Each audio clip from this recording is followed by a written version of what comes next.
Halo dan selamat datang kembali. Kali ini kita mau bahas satu pertanyaan yang mungkin pernah Anda tanyakan ke diri sendiri di saat-saat lagi merenung gitu ya. Pertanyaannya, kenapa ya saya kok sulit banget menghafal Al-Quran? Dan pertanyaan itu seringkali datangnya sama paket rasa bersalah ya. Kayak ada yang salah nih sama diri kita. Betul, seolah-olah kita yang kurang.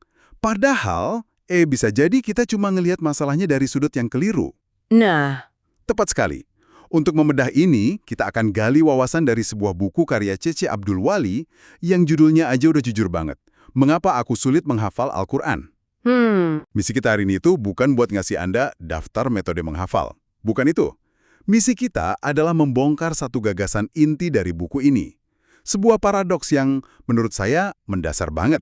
oke. Di satu sisi, ada jaminan kemudahan langsung dari Tuhan. Tapi di sisi lain, ada realita perjuangan yang kita rasain. Jadi, apa sih yang sebenarnya terjadi di antara janji dan realita itu? Dan buku ini menariknya berargumen kalau jawabannya itu bukan terletak pada usaha yang lebih keras. Tapi pada sebuah, pergeseran keyakinan yang fundamental. Ini bukan soal nambah kecepatan, tapi soal mengubah arah. Oke, menarik. Yuk kita bedah. Jadi, fondasi dari seluruh argumen di buku ini adalah janji kemudahan dari Allah. Ini titik berangkat yang nggak bisa ditawar. Betul. Dalam sumber kita, ayat yang jadi pilar utamanya itu dari surat Al-Qamar yang diulang beberapa kali. Bunyinya, dan sesungguhnya telah kami mudahkan Al-Quran untuk pelajaran, maka adakah orang yang mengambil pelajaran? Nah, coba perhatikan deh, frasa telah kami mudahkan. Bentuknya itu kan past tense ya, bentuk lampau. Iya betul. Artinya, dari sudut pandang ilahi, kemudahan itu bukan sesuatu yang akan datang, tapi sesuatu yang sudah terpasang di dalam Al-Quran itu sendiri. Ini bukan harapan loh, ini adalah sebuah fakta yang sudah ditetapkan. Sebuah fakta yang sudah ditetapkan. Saya suka banget cara Anda bilang gitu. Jadi ini bukan sekedar kalimat motivasi, tapi semacam pernyataan teknis tentang desain Al-Quran itu sendiri. Tepat. Tapi kemudian, buku ini langsung menghadapkan kita pada jurang pemisah yang sering kita alami. Jaminannya ada, tapi kok rasanya kayak mendaki gunung yang terjal banget. Nah, ini yang menciptakan dalam psikologi itu namanya disonansi kognitif. Ada dua keyakinan yang tabrakan di kepala kita. Satu, Allah bilang ini mudah. Dua, pengalamanku bilang ini sulit. Otak kita tuh nggak suka sama kontradiksi ini, jadi kita cenderung milih salah satu buat dipercaya. Dan sayangnya, kita lebih sering percaya sama pengalaman pribadi kita yang terbatas daripada jaminan yang absolut dari Tuhan. Dan dari situ muncul pertanyaan yang, buat saya sih, ini jadi titik balik dalam buku ini. Sebuah pertanyaan retoris yang diajukan penulis. Bunyinya gini, jika demikian, layakkah kita mengatakan bahwa Al-Quran sulit dihafal, sementara sangat banyak orang yang mampu menghafalnya? Pertanyaan itu benar-benar menggeser fokus loh. Iya kan? Iya kan? Biasanya saat kita merasa kesulitan, kita cuma ngelihat ke dalam diri. Ingatan saya jelek, atau saya nggak punya waktu. Kita kejebak di narasi personal. Benar-benar. Selalu menyalahkan diri sendiri. Betul. Tapi pertanyaan tadi itu maksa kita buat lihat keluar. Ke data. Datanya menunjukkan jutaan orang di dunia, dari anak kecil di desa terpencil sampai profesor, dari berbagai latar belakang, tingkat kecerdasan, mereka mampu menghafalnya. Artinya, kalau Al-Quran itu secara inheren sulit, harusnya ya nggak ada seorang pun yang bisa hafal.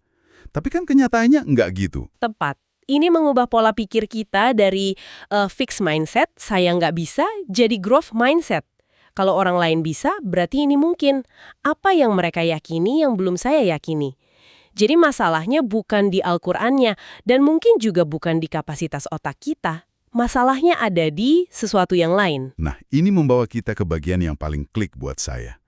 Kalau Al-Quran itu pada dasarnya mudah, dan kita merasakannya sulit, maka argumen logis berikutnya dari buku ini adalah pasti ada sesuatu yang menghalangi sampainya kemudahan itu ke kita. Saya suka metafora penghalang ini. Kemudahan itu kayak sinyal Wi-Fi yang kuat dan ada di seluruh ruangan. Sinyalnya sudah dipancarkan. Oke? Kalau gawai kita nggak bisa nangkap, kita kan nggak nyalahin sinyalnya. Kita pasti periksa gawai kita. Modenya salah nggak ya? Apa ada casing tebal yang ngehalangin? Apa ada tembok beton di antara kita dan sumber sinyal? Tugas kita tuh nyari dan nyingkirin dinding itu. Analogi yang relevan banget di zaman sekarang. Jadi, apa dinding beton ini? Buku ini nunjuk ke beberapa hal. Tapi ada satu yang dianggap biang keladinya. Betul. Yang menarik, penulisnya itu nggak cuma nyebut satu jenis dinding. Dia menyinggung penghalang kayak niat yang nggak lurus, misalnya hafal cuma buat pamer, atau rasa nggak sabar pengen hasil instan. Oke. Namun dia berargumen kalau semua itu seringkali akarnya dari satu penghalang utama. Penghalang yang kita bangun tiap hari tanpa sadar. Kekuatan dari perkataan dan pikiran kita sendiri. Nah, disinilah momen pencerahannya. Ini kutipan yang kalau Anda cuma bisa ingat satu hal dari pembahasan kita hari ini, tolong ingat ini. Buku itu bilang dengan sangat tegas. Mulai sekarang, jangan pernah lagi mengatakan bahwa Al-Quran itu sulit dihafal. Sebab, bukankah perkataan itu adalah doa? Wah, saat baca itu rasanya kayak disadarkan dari tidur panjang. Dan ini bukan sekadar pemikiran positif yang dangkal loh. Ini punya dasar yang kuat, baik dalam tradisi spiritual maupun psikologi modern. Oh iya, gimana tuh? Konsep yang dalam psikologi disebut cognitive reframing, membingkaian ulang kognitif. Cara kita membingkai sebuah tantangan sebagai ancaman yang sulit atau peluang yang menantang, itu akan menentukan gimana otak dan hati kita meresponnya.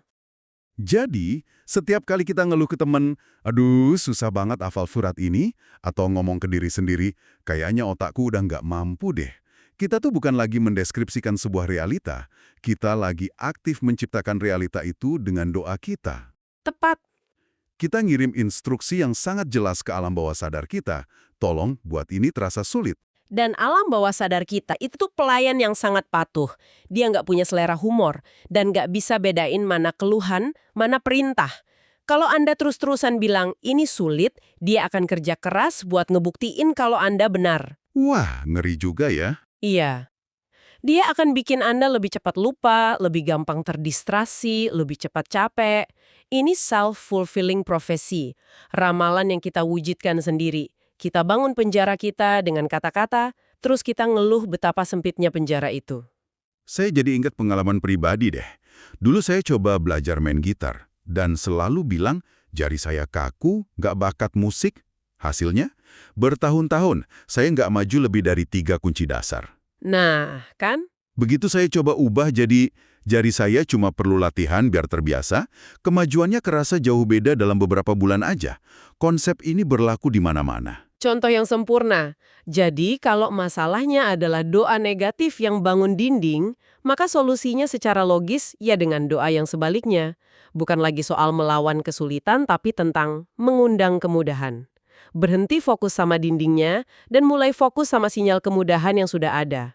Dan buku ini nggak cuma berhenti di konsep, tapi dia ngasih alat praktisnya. Ada sebuah doa yang dikutip sebagai contoh sempurna dari perubahan pola pikir ini.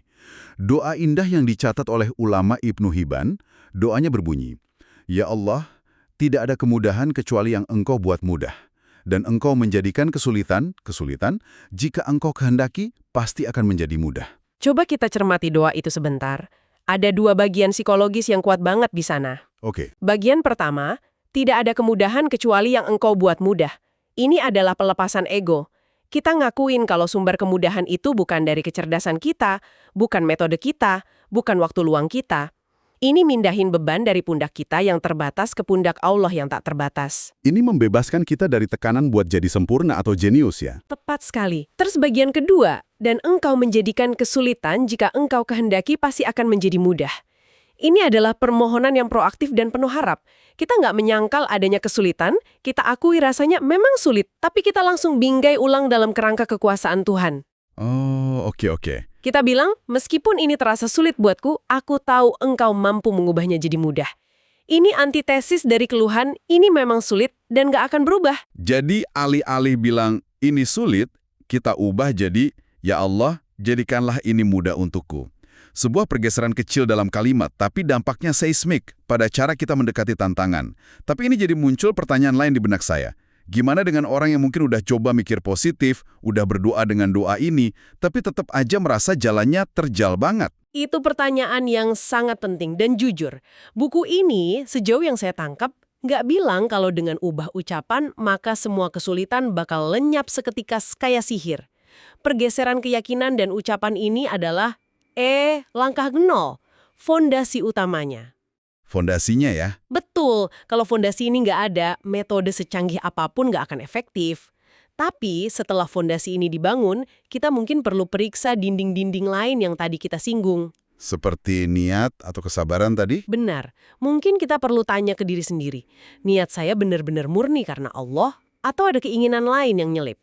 Atau saya sudah sabar belum dalam prosesnya? Atau saya nuntut hasil instan? Mengubah ucapan itu langkah membuka pintu utama. Tapi kadang masih ada perabot yang ngehalangin jalan di dalam rumah, yang perlu kita geser juga. Cuma ya itu, tanpa buka pintu utama dulu, kita bahkan nggak akan pernah bisa masuk buat beresin isi rumahnya. Satu kalimat penutup yang sangat kuat. Saya tahu kalimat yang Anda maksud. Bunyinya, sekali lagi, Al-Qur'annya sudah mudah, bahkan benar-benar mudah. Iya. Kita hanya tinggal menyambut kemudahan tersebut dengan tidak mempersulit diri sendiri, sehingga kemudahan tersebut menjadi terhalangi. Kata kuncinya di situ adalah menyambut. Bukan menciptakan, bukan berjuang merebut, tapi menyambut. Tepat sekali. Kata menyambut itu menyiratkan sebuah postur. Postur menerima, bukan postur melawan. Bayangkan kemudahan itu kayak hujan rahmat yang udah turun. Tugas kita bukan membuat hujan. Tugas kita adalah keluar dari bawah atap, menyingkirkan payung keraguan kita, dan menadahkan tangan buat menerimanya. Hujan itu sudah ada. Kita cuma perlu berhenti menolaknya, baik secara sadar maupun enggak. Jadi apa artinya semua ini untuk Anda yang sedang mendengarkan? Inti dari pembahasan kita berdasarkan buku ini adalah sebuah ajakan untuk melakukan pergeseran yang fundamental. Mungkin selama ini kita terlalu fokus pada apa yang harus dilakukan, nyari metode terbaik, nyisihin lebih banyak waktu. Semua itu penting.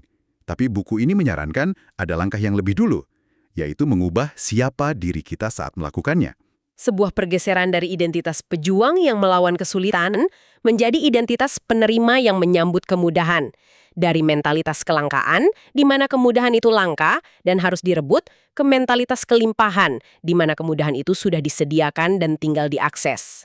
Dan ini adalah sebuah pembebasan.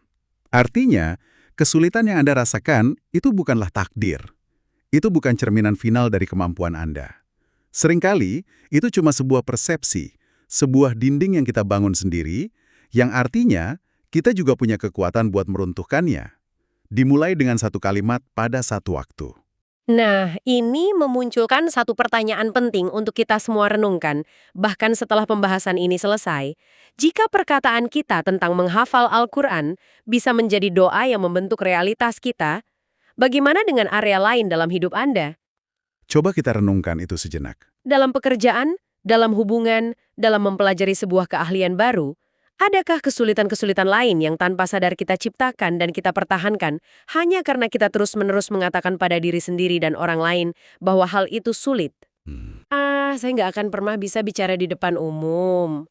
Atau matematika itu memang bukan buat saya. Atau mencari pasangan yang baik di zaman sekarang itu mustahil. Seberapa sering kita mengucapkan doa-doa negatif seperti itu, yang tanpa sadar justru membangun dinding yang menghalangi datangnya kemudahan yang mungkin sudah menanti di depan pintu.